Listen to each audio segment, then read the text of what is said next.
Унгарија воведува воредна состојба и полициски час на полноќ поради зголемувањето на бројот на случаи со COVID-19, што се заканува дека ќе ги преоптовари болниците, изјави премиерот Виктор Орбан.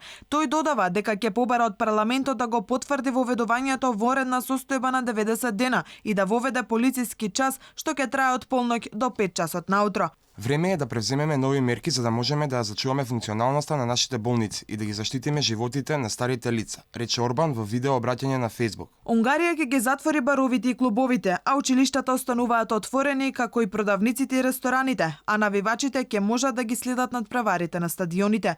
Воредна состојба што ќе ја овозможи на владата да управува преку извршните уредби, стапува на сила на полноќ, додаде премиерот. Треба да ја оставиме настрана политичката дебата. Потребна ни е брза акција и навремено действување, рече тој. Во Унгарија се регистрирани 90.000 позитивни на вирусот и вкупно 2063 смртни случаи од почетокот на епидемијата. Во меѓувреме и унгарскиот министер за надворешни работи Петар Сијарто се зарази со коронавирусот. Сијарто, кој се наоѓа во официјална посада на Тајланд, нема симптоми.